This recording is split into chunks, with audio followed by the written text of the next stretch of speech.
Hi students, ഇന്ന് discuss ചെയ്യുന്നത് factors that led to the opening of Indian economies. അതായത് Indian എക്കണോമിക്ക് വേണ്ടിയിട്ട് ഓപ്പൺ ചെയ്ത കാര്യങ്ങൾ എന്തൊക്കെയാണ് ഫാക്ടേഴ്സ് ഇൻഫ്ലുവൻസ് ചെയ്ത് എന്നുള്ളതാണ് നമ്മളിന്ന് ഡിസ്കസ് ചെയ്യുന്നത്. During the late 1980s and 1990s Indian economy face several crisis.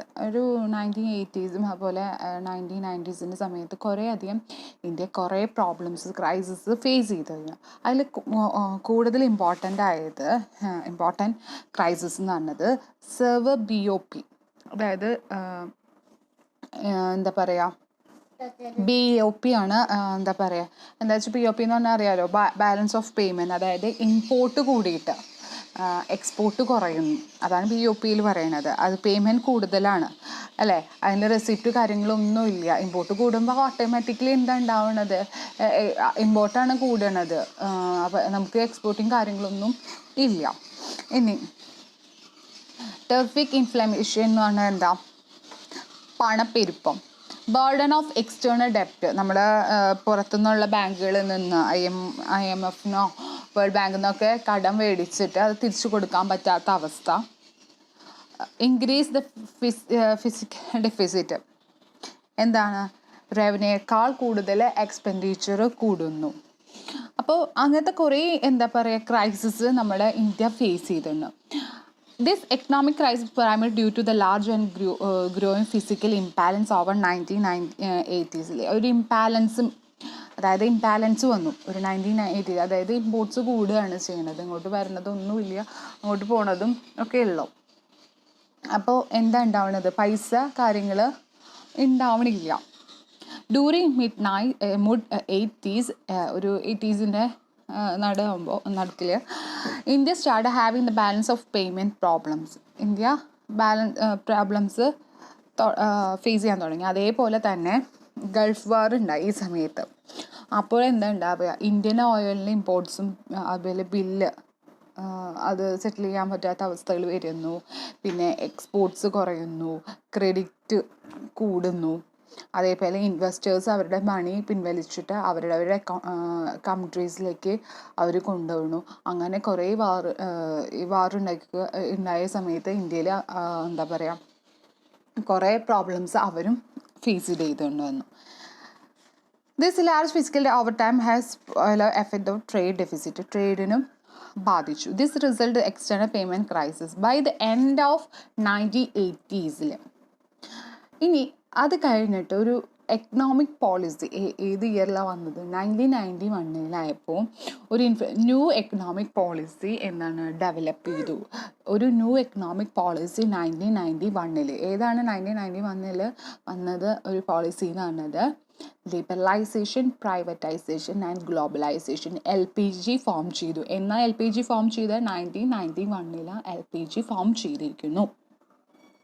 ഇതോടെ ന്യൂ എക്കണോമി ഓപ്പൺ ചെയ്തു. കൺട്രി ഗ്ലോബൽ എക്കണോമി, അതായത് ഗ്ലോബലൈസേഷൻ ആണ് കൂടുതൽ openness. The world economies openness of Indian economy. അതായത് LPG വന്നപ്പോൾ ഗ്ലോബലൈസേഷൻ ഇന്ത്യൻ എക്കണോമിയിൽ വളരെയധികം ഓപ്പൺനെസ് ആയി. അതുപോലെ തന്നെ ഇതന്നെയായിരുന്നു ന്യൂ മന്ത്ര. ഇന്ത്യയുടെ ഒരു ന്യൂ മന്ത്ര എന്ന് പറയുന്നത് ഗ്ലോബലൈസേഷൻ ആയിരുന്നു. India couldn't close the doors when many countries open the economics to the outside world to advance globalisation. ഒരിക്കലും അത് അടച്ചു വയ്ക്കാണ്ട് അത് തുറന്നു കൊടുക്കുമ്പോൾ അതിലൂടെ ഗ്ലോബലൈസേഷൻ ഇൻക്രീസ് ആവുകയാണ് ചെയ്യുന്നത്. അതേപോലെ തന്നെ എല്ലാ കൺട്രീസിലും എല്ലാ പൊളിറ്റിക്കൽ പാർട്ടീസും ഈ ഫോംസ്, അതായത് ടാരിഫ്, എഴുത്തുകളിൻ ഡ്യൂട്ടീസ്, ടാക്സസ് അത് കുറച്ചു. സ്റ്റേറ്റ് മോണം broken up, open trade, invest, private sector enterprise encouraged and globalisation surely embraced. അതായത് പല കാര്യങ്ങളും പ്രൈവറ്റൈസേഷൻ ആക്കി.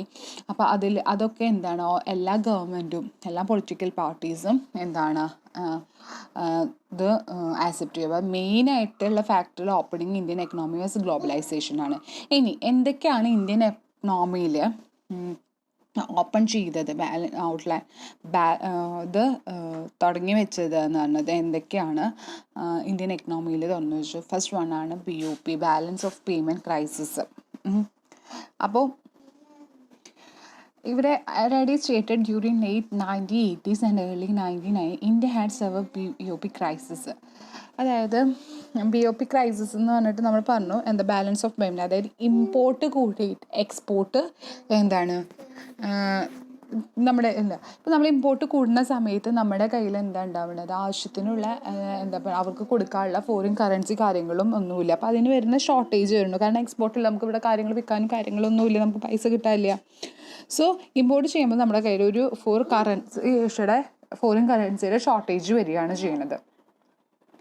That this fraud export the problem advice we arise this pushed the country to near a bankrupt എന്ന് പറഞ്ഞാൽ എന്താണെന്നറിയില്ലേ, കടം ഒരുപാട് മേടിക്കേണ്ടി വന്നു അല്ലേ. പണ്ട് ബാങ്കുകളിൽ നിന്ന് ഇങ്ങനെ ഇവർക്ക് പൈസ കൊടുക്കണ്ടേ, അല്ലെങ്കിൽ പ്രോബ്ലം ഉണ്ടാവില്ല. അപ്പോൾ എന്താ ഉണ്ടാവുക, ഓട്ടോമാറ്റിക്കലി എന്താണ് കടം മേടിച്ചു തുടങ്ങി. അങ്ങനെ ഒരു എന്താ പറയുക അത് എന്താ പറയുക അതുകൊണ്ട് തന്നെ എന്താണ് നമ്മുടെ ഇന്ത്യനെ ഓപ്പൺ ചെയ്യാനുള്ള ഒരു റീസണായിട്ട് മാറി. അതാണ് BOP. അതായത് ഇമ്പോർട്ട് കൂടി എക്സ്പോർട്ട് കുറഞ്ഞു. അപ്പോൾ അവിടുത്തെ ഫോറിൻ കറൻസിക്ക് മീറ്റ് ചെയ്യാൻ പറ്റിയിട്ടില്ല. ഫോറിൻ കാര്യങ്ങൾ എന്താ പറയുക ഫോറിൻ കറൻസിക്ക് കാര്യങ്ങളൊന്നും മീറ്റ് ചെയ്യാൻ പറ്റിയില്ല. സോ എന്താ പറയുക അപ്പോൾ അവിടെ എന്താണ് ഓട്ടോമാറ്റിക്കലി അത് കടങ്ങൾ ഇവർക്ക് പൈസ എന്താണ് ബാങ്കിൽ നിന്നും പൈസ കൊടുക്കണം. അതാണ് ബാങ്ക്രപ്റ്റായി കടക്കണിയായി. സോ അതുതന്നെയാണ് ഒരു എന്താ പറയുക ഔട്ട്സൈഡ് വേൾഡ് നമ്മുടെ ഇന്ത്യനെ ഓപ്പൺ ആക്കാൻ ചെയ്യാനുള്ള ഒരു റീസൺ കൂടി. പിന്നെ റൈസ് ഓഫ് ഫിസിക്കൽ ഡെഫിസിറ്റ് നമ്മൾ പറഞ്ഞു എന്താന്ന്, അതായത് due to increase in non development expense physical deficit of government increase. അതായത് എക്സ്പെൻഡിച്ചർ കാര്യങ്ങളൊന്നും മീറ്റ് ചെയ്യാണ്ടാവുന്ന സമയത്ത് അത് ഡെവലപ്പ് ചെയ്യാൻ തുടങ്ങി, എക്സ്പെൻഡിച്ചർ കാര്യങ്ങൾ ഡെവലപ്പ് ചെയ്യാൻ തുടങ്ങി. അപ്പോൾ അവിടെ എന്താ ഉണ്ടാവുന്നത്, ഡെഫിസിറ്റ്, അതായത് ഗവൺമെൻറ് ഡെഫിസിറ്റ് ഉണ്ടായത്. ഈ ഫിസിക്കൽ ഡെഫിസിറ്റ് എന്ന് പറഞ്ഞത് എന്താണെന്ന് വെച്ചാൽ total expenditure and total receipt minus loan. അതായത് എന്താണ് നമ്മുടെ നമ്മൾ പറഞ്ഞു എന്താണ് ഈ ഫിസിക്കൽ റെസിപ്റ്റ്, അതായത് റവന്യൂ കുറയുക എക്സ്പെൻഡിച്ചർ കൂടുക. അപ്പോൾ അങ്ങനെ കൂടുന്ന സമയത്ത് എന്താണ് എക്സ്പെൻഡിച്ചർ കൂടുകയാണ്, റവന്യൂ അതിൽ നിന്ന് മൈനസ് ചെയ്യുക. അപ്പോൾ ലോൺ പോലും കിട്ടാത്ത അവസ്ഥയായി തുടങ്ങി. അതാണ് ഓണിൽ നിന്ന് മൈനസ്. അപ്പോൾ ലോണിൽ നിന്ന് പോലും എന്താണ് അവിടുന്ന് പൈസ പോലും എടുക്കാൻ പറ്റാത്ത അവസ്ഥ. Due to the rise in public ഡെപ്റ്റ് ആൻഡ് ഇൻട്രസ്റ്റ്. അപ്പോൾ അവരെന്താ പല സ്ഥലത്തുനിന്നും എന്താണ് പബ്ലിക്കിൽ നിന്നൊക്കെ പൈസ കടം മേടിക്കുന്നു എന്ന്, അതോടെ അവിടെ ഇൻട്രസ്റ്റ് റേറ്റ് എന്താണോ ഓട്ടോമാറ്റിക്കലി വളരെയധികം ഹൈ ആയിട്ടാണ് പോണത്. ഇൻട്രസ്റ്റ് റേറ്റ് ഹൈ ആയിട്ട് പോയിക്കൊണ്ടിരിക്കുകയാണ്.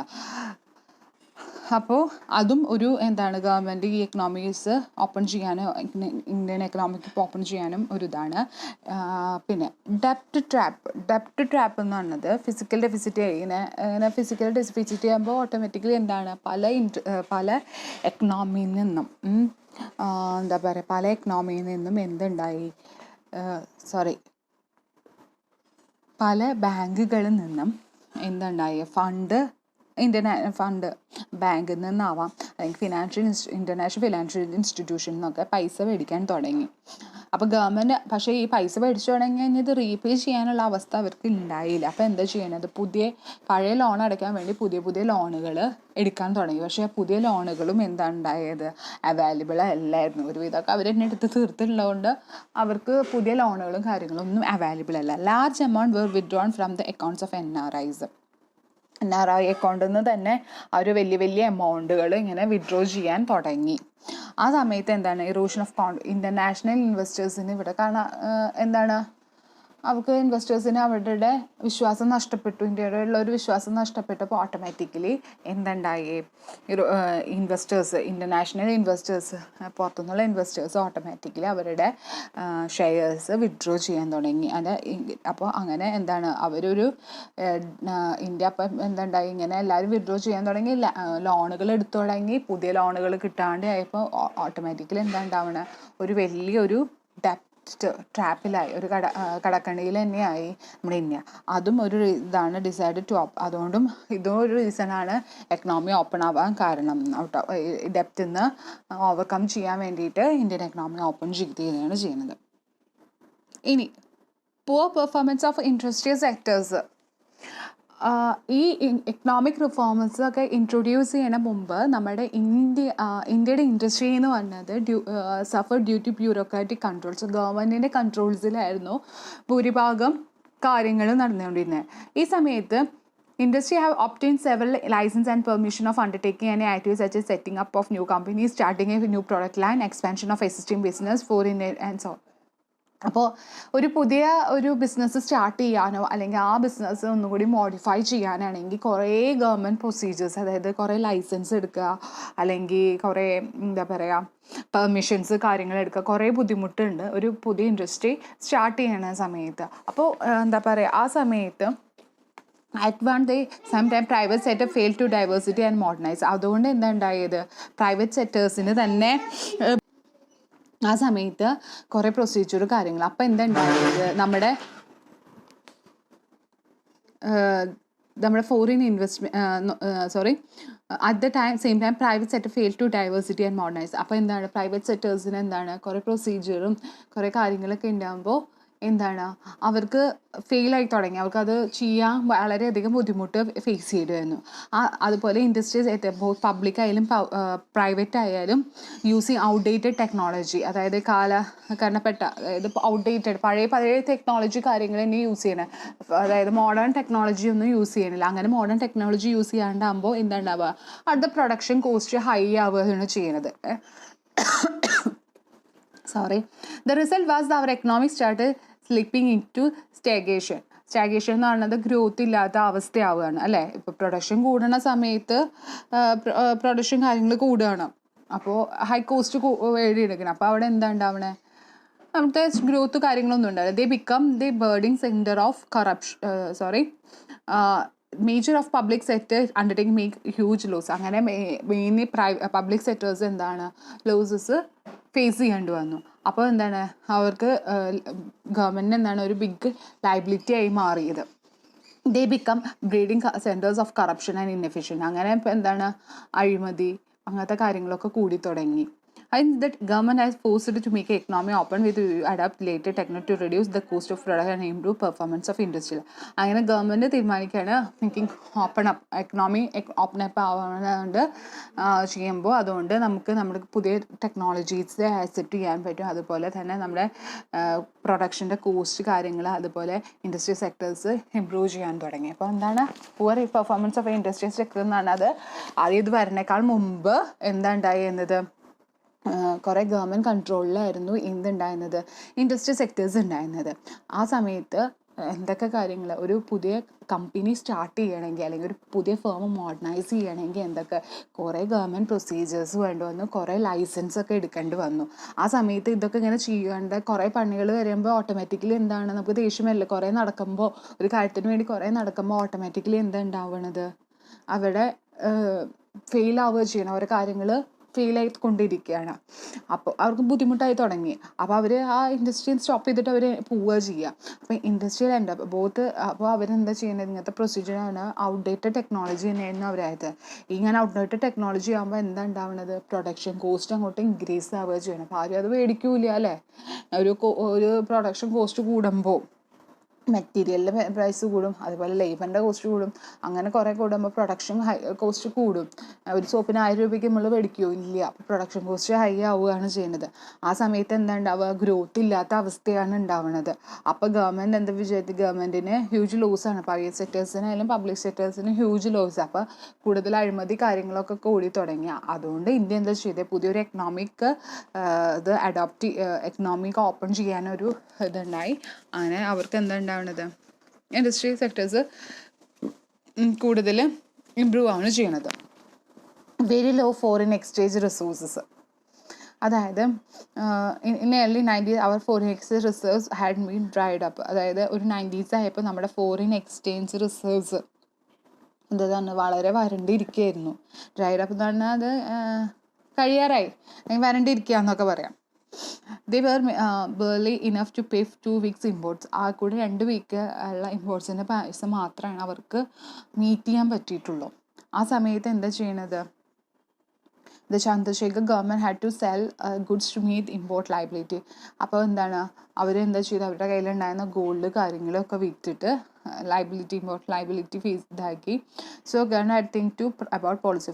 അങ്ങനെ ഇങ്ങനത്തെ പ്രൈസസ് വരികയാണ്, കയ്യിൽ പൈസ ഇല്ലാണ്ടാവുക, അങ്ങനത്തെ കാര്യങ്ങളായപ്പോൾ ഗവൺമെൻറ് തിങ്ക് ചെയ്യാൻ തുടങ്ങി. ഗ്ലോബലൈസേഷനെ പറ്റിയിട്ടാണ് അവർ തിങ്ക് ചെയ്യാൻ തുടങ്ങി.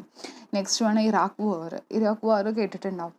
1991 ഇറാഖ് വാർ ഉണ്ടായി. ആ സമയത്ത് പെട്രോളിൻ്റെ പ്രൈസ് ഉണ്ടാവുന്നത്, പ്രൈസ് കൂടുകയെന്ന്. ഇപ്പോൾ had to increase need more currency. അതായത് ഇപ്പോൾ ക്രൂഡ് ഓയിലിനെ നമ്മൾ ഇമ്പോർട്ട് ചെയ്യുമ്പോൾ, നമ്മൾ ഓയിൽ കാര്യങ്ങൾ നമ്മൾ ഇവിടുത്തെ ഇമ്പോർട്ട് ചെയ്യുന്ന സമയത്ത് അവിടെ നമ്മൾ പൈസ കൊടുക്കുന്നത് ഫോറിൻ കറൻസി വെച്ചിട്ട് അതിന് നമ്മൾ പൈസ കൊടുക്കുക. അതിന് നമ്മുടെ കയ്യിൽ പ്രൈസ് കൊടുക്കാൻ നമ്മുടെ ഫോറിൻ കറൻസിയിൽ ഉണ്ടായിരുന്നില്ല, നമ്മുടെ കയ്യിൽ കുറവ്. Foreign currency from has to stopped. Gulf കൺട്രീസൊക്കെ ഫോറിൻ കറൻസീസ് സ്റ്റോപ്പ് ചെയ്തു. This further agreed. ഇതാണ് അവിടെ അന്ന് വാർ ഉണ്ടായപ്പോൾ ഉണ്ടായ ഒരു പ്രോബ്ലം എന്ന് പറയുന്നത്. Price inflation. ഒരു പ്രൈസ് കണ്ടിന്യൂസ്ലി ഇന്ത്യയിൽ റൈസ് ആവാൻ തുടങ്ങി, അല്ലേ? പൈസ കൂടാനാണ് തുടങ്ങിയിരിക്കുന്നത്. അതാണ് എന്തെന്ന് പറഞ്ഞത്, റൈസ് ഇൻ ഇൻഫ്ലേഷനിലാണ്. Inflation rate price increased 6.7% to 16.7% ആയി മാറി. പറയില്ലേ, പണ്ടൊരു 100 രൂപയ്ക്ക് സാധനം മേടിക്കാൻ പോയ കയ്യിൽ നിറച്ചും സാധനങ്ങളായിട്ട് വരാം എന്നൊക്കെ പറയാം. ഇന്ന് അത് പറ്റില്ല. കുറച്ച് സാധനങ്ങൾ, ഒരു 100 രൂപയ്ക്കൊരു സാധനം മേടിക്കാൻ പോയാൽ കയ്യിൽ മാത്രം ഒതുങ്ങുന്ന സാധനങ്ങൾ മാത്രമാണ് നമുക്ക് മേടിക്കാൻ പറ്റുള്ളൂ. കാരണം പ്രൈസ് കൂടുകയാണ്. ഈ പൊസിഷൻ ബിക്കം വേഴ്സ്. മറ്റു കൺട്രീസിന് വയ്ക്കുമ്പോൾ ഇന്ത്യയുടെ പൊസിഷൻ എന്ന് പറഞ്ഞാൽ വേഴ്സ് ആയിട്ടാണ്. Main inflation rapid increase in money supply കൂടുന്നതിനനുസരിച്ചിട്ടാണ്. ഇപ്പോൾ മണി സപ്ലൈ ഇൻക്രീസ് ആവുന്നത് due to deficit in finance കാര്യങ്ങൾ മീറ്റ് ചെയ്യാൻ പറ്റാത്തതുകൊണ്ടാണ് ഇങ്ങനെ പെരുപ്പം കൂടുന്നത്. അപ്പോൾ എന്താ ചെയ്യാന്ന് വെച്ചാൽ RBIയിൽ നിന്ന് ഇന്ത്യ മണി ബോറോ ചെയ്യും. ഡെഫിസിറ്റ് മീറ്റ് ചെയ്യാൻ വേണ്ടിയിട്ട് ഈ RBIയിൽ നിന്ന് പൈസ ഇന്ത്യ മേടിക്കും. RBI ആണ് ലോണും എന്നിട്ട് അവർ എന്താ ചെയ്യുക, പുതിയ നോട്ട്സ് കാര്യങ്ങൾ പ്രിൻറ്റ് ചെയ്യും. തോന്നിയ പോലെയല്ല, റിസർവ് അനുസരിച്ചിട്ട് കീപ്പ് ചെയ്തിട്ട് തന്നെയാണ് അവർ പ്രിൻറ്റ് ചെയ്യുക. അതും റിസൾട്ട് പ്രൈസ് ഇൻക്രീസ് ആവുക. അതുകൊണ്ട് തന്നെ ഇന്ത്യൻ എക്കണോമി ഓപ്പൺ അപ്പം ചെയ്യാൻ ഒരു കാര്യം പ്രൈസാണ്, ഇൻഫ്ലേഷനാണ്. പിന്നെ low per capital income and poverty. മറ്റ് കൺട്രീസിനെ കമ്പയർ ചെയ്യുകയാണെങ്കിൽ UK അല്ലെങ്കിൽ USA കമ്പയർ ചെയ്യുന്ന സമയത്ത് ഇന്ത്യയുടെ പെർ ക്യാപിറ്റൽ ഇൻകം എന്ന് പറഞ്ഞത് 1980s വളരെയധികം കുറവായിരുന്നു. Most people are living under several hardship. വളരെയധികം ബുദ്ധിമുട്ടുകൾ കൂടിയിട്ടാണ് അവർ ഹാർഡ്ഷിപ്പ്. അവർക്ക് നല്ല ഫുഡ്, സഫീഷ്യൻ്റായിട്ട് ഫുഡ് കിട്ടണില്ല, ഷെൽട്ടർ ഇല്ല, പിന്നെ നല്ലൊരു മെഡിക്കൽ കെയറിങ് ഇല്ല, പിന്നെ മിനിമം എഡ്യൂക്കേഷൻ ഓപ്പർച്യൂണിറ്റീസ്, എഡ്യൂക്കേഷണൽസിന് അതായത് പഠിക്കാനുള്ള ഇതും ഫെസിലിറ്റീസ് ഒന്നുമില്ല. അപ്പോൾ എന്താ ചെയ്തതെന്ന് വെച്ചാൽ ഗവൺമെൻറ് ഇന്ത്യൻ എക്കണോമി ഓപ്പൺ ചെയ്തപ്പോൾ, ഒരു ഗ്ലോബൽ എക്കണോമി ഓപ്പൺ ചെയ്തപ്പോൾ അവർക്ക് ഇതൊക്കെ കിട്ടുമെന്ന് എക്സ്പെക്റ്റ് ചെയ്തിട്ട് അവർ ഇന്ത്യൻ എക്കണോമി ഓപ്പൺ ചെയ്യുകയാണ് ചെയ്യുന്നത്. അറ്റ്ലീസ്റ്റ് പീപ്പിൾ അഡ്വാൻസ്ഡ് അറ്റ്ലീസ്റ്റ് കുറേ ഇല്ലെങ്കിലും അഡ്വാൻസ് കൺട്രീസേക്കാൾ കൂടുതൽ കൊടുത്തില്ലെങ്കിലും ഏകദേശമൊക്കെ ഒരു രൂപത്തിൽ അവർക്ക് കാര്യങ്ങൾ കൊടുത്തുകൊണ്ടിരുന്നു. അപ്പോൾ quality right to price standard of living people expect to improve through opening. അപ്പോൾ ഒരു സ്റ്റാൻഡേർഡ് ഓഫ് ലിവിങ്, നല്ലൊരു ലിവിങ് കണ്ടീഷൻ തന്നെ ഇതിലൂടെ തുറന്ന് കിട്ടുമെന്ന് അവർ എക്സ്പെക്റ്റ് ചെയ്തിരുന്നു. ഇനി അൺഎംപ്ലോയ്മെൻറ്റ് എന്ന് പറഞ്ഞത് എല്ലാം അറിയാം, ഇന്ത്യയിലെ ഏറ്റവും ഒരു ക്രൂഷ്യൽ പോയിൻ്റ് ആയിരുന്നു എന്തെന്ന് പറഞ്ഞത് അൺഎംപ്ലോയ്മെൻറ്റ് എന്ന് പറഞ്ഞത്. New unemployment continues crucial problem. ഏറ്റവും ഇന്ത്യയിലെ ഒരു ക്രൂഷ്യൽ പ്രോബ്ലം എന്ന് പറഞ്ഞത് തന്നെയാണ് unemployment. By opening up economy it expected to unemployment rate would become down. അത് നമ്മൾ എക്കണോമി ഓപ്പൺ ചെയ്തപ്പോൾ നമ്മൾ എക്സ്പെക്റ്റ് ചെയ്തു എന്താണെന്ന് വെച്ചാൽ അൺഎംപ്ലോയ്മെൻറ്റ് കുറയും എന്നുള്ളത്. Since cheap labour is available, പിന്നെ ലേബേഴ്സ് തന്നെ കുറയും എന്ന് വെച്ചാൽ അത്രയ്ക്കും അധികം എംപ്ലോയ്മെൻറ്റ് കൂടുമ്പോൾ ആൾക്കാരെ കിട്ടാനില്ലാത്ത അവസ്ഥ പോലും ആകും എന്നാണ് ഇന്ത്യ ഉണ്ടായിരുന്നത്. കാരണം would be outsource work in India. കാരണം പുറത്തത്തെ കൺട്രീസ്, ഔട്ട്സോഴ്സ് എന്ന് പറഞ്ഞാൽ പുറത്തത്തെ കൺട്രീസ് ഇവിടെ വന്നിട്ട് അവരുടെ വർക്കുകൾ കാര്യങ്ങൾ നമുക്ക് തരുമ്പോൾ നമുക്ക് എംപ്ലോയ്മെൻറ്റ് കൂടും എന്നുള്ളൊരു എക്സ്പെക്റ്റേഷൻ ഇന്ത്യക്ക് ഉണ്ടായിരുന്നു. Multinational companies would locate their units in India. അതുപോലെ മൾട്ടിനാഷണൽ കമ്പനീസ്, MNC പോലത്തെ കമ്പനീസ് ഇന്ത്യയിൽ സ്റ്റാർട്ടപ്പ് ചെയ്യാൻ തുടങ്ങി. They would bring the modern technology, investment funds, organization, managerial culture, etc. All this would be create income and employment in country. അതായത് എന്നിട്ട് പുതിയ technologies അല്ലെങ്കിൽ പുതിയ ഇൻവെസ്റ്റ്മെൻ്റ് ഒക്കെ സ്റ്റാർട്ട് ചെയ്തതോടെ ഇന്ത്യയുടെ കൾച്ചർ തന്നെ, അതുകൊണ്ട് എംപ്ലോയ്മെൻറ്റ് നമ്മുടെ കൺട്രിയിലെ എംപ്ലോയ്മെൻറ്റ് കൂടിയെന്നാണ് പറഞ്ഞത്. Shortage of domestic capital. All time India is faced shortage in capital. Due to shortage in capital non development expenditure. അതായത് നമ്മുടെ ഇന്ത്യൻ എക്കണോമിയിൽ എന്താ പറയുക, പുതിയ ഇന്ത്യയിലാകുമ്പോൾ നമ്മളെ ക്യാപിറ്റൽ ഷോർട്ടേജ് ആകുമ്പോൾ തന്നെ ഗവൺമെൻറ്റിൻ്റെ നോൺ ഡെവലപ്മെൻറ്റ് എക്സ്പെൻഡിച്ചറൊക്കെ കുറയാൻ ചാൻസ് ഉണ്ട്. അതേപോലെ തന്നെ ക്യാപിറ്റൽ കുറവാകുമ്പോൾ നമ്മുടെ ഓപ്പൺ എക്കണോമിയിൽ വേൾഡ് എക്കണോമിയിൽ വലിയ പ്രോഗ്രസ്സും കാര്യങ്ങളും ഒന്നുമില്ല. By doing government exporting it would be flow in Indian economy. അപ്പോൾ ഗവൺമെൻറ് എക്സ്പെക്റ്റ് ചെയ്യുന്നത് എന്താണെന്ന് വെച്ചാൽ, ഫോറിൻ ആയിട്ടുള്ള ഇൻവെസ്റ്റ്മെൻറ്റ് കൂടുമ്പോൾ നമ്മൾക്ക് എന്താ പറയുക, കൂടുതലും പൈസ ഉണ്ടാവും എന്നാണ് അവർ വിചാരിക്കുന്നത്. This because when India open up. അതുകൊണ്ട് തന്നെ ഇത് ഓപ്പൺ അപ്പ് ചെയ്യാൻ ഇത് ഒരു കാരണമാണ്. അതോടെ എന്താണ്, foreign investment would be removed. Foreign investment നമ്മുടെ കയ്യിലുമ്പോൾ ഫോറിൻ ഇൻവെസ്റ്റ്മെൻറ്റ് കുറയാനാണ് chance. fall of communist countries എന്ന് പറഞ്ഞത്, അതായത് കമ്മ്യൂണിസ്റ്റ് കൺട്രി പോലെ തന്നെ, അതായത് ഗവൺമെൻറ് റൂൾസ് പോലെ തന്നെ മതിയായിരുന്നു എന്നാണ് കമ്മ്യൂണിസ്റ്റ് രാജ്യങ്ങൾ പറയുന്നത്. അപ്പോൾ കമ്മ്യൂണിസ്റ്റ് രാജ്യങ്ങളിൽ ഉണ്ടാവുന്ന അധപതനം കണ്ടിട്ട് ഇന്ത്യ പറയുന്നത് എന്താണെന്ന് വെച്ചാൽ, മിക്സഡ് മതി എന്ന്. അല്ലാണ്ട് the communist country particularly Soviet Union India shifted economic outlook began socialist ആവാണ്ട് മിക്സ്ഡ്, എല്ലാം ഒരേപോലെ ആയിട്ട് എക്കണോമി ഫുള്ള് ഒരേപോലെ ആവണം എന്നാണ് ഇതിൽ പറയുന്നത്. Thus the for communist country for government open up economy to outside the world. അവരുടെ അധപതനം കണ്ടപ്പോൾ ഇവരെന്താ ചെയ്തത്, എല്ലാം ഒരുമിച്ച് പോയാൽ മതി, അതും ഓപ്പൺ അപ്പ് ആവാൻ കാരണമായി എന്നാണ് പറയുന്നത്. അല്ലാണ്ട് സോഷ്യലിസ്റ്റ് കൺട്രി പോലെ അവർ പറയും സോഷ്യലിസ്റ്റ് കൺട്രി മതി എന്ന് പറഞ്ഞു, ഗവൺമെൻറ് കൺട്രോൾ തന്നെ മതി എല്ലാ കാര്യങ്ങളും. അങ്ങനെ പറയുമ്പോൾ കുറേ ഫെയിലിയർ ആയപ്പോൾ മിക്സഡ് മതി എന്നാണ് പറയുന്നത്. ഇനി IMF കണ്ടീഷൻസ്, അതായത് or ഇമൻസ് IMF and world bank. In order to get a relief of BOP crisis, the government took an emergency loan of 600 million from IMF by planting 7 tons of Indian gold reserve and there is the most economic reforms were forced upon India as part of IMF എന്നൊക്കെ loan എടുത്തിട്ടൊക്കെ ഉണ്ടായിരുന്നു. അതൊക്കെ എന്തെന്നാണ്, അവർ കുറേ പൈസയും ലോണും കാര്യങ്ങളും എടുത്തിട്ട് അവരുടെ ക്രപ്റ്റൊക്കെ മാറ്റാൻ കാരണം. അതാണ് ഇപ്പോഴത്തെ ഓരോ കണക്കുകൾ. ഇപ്പോൾ മോസ്റ്റ് എക്കണോമിക് റിഫോം ഫോഴ്സ്ഡ് അപ്പോൾ India is part of IMF bailout. This reform include reduction in import traffic, deregulation of market, reduction of tax, devaluation of rupee, greater foreign aid. In short, one of important factors lead to opening up Indian economy was condition instead of India for Indian loan taken of IMF and World Bank.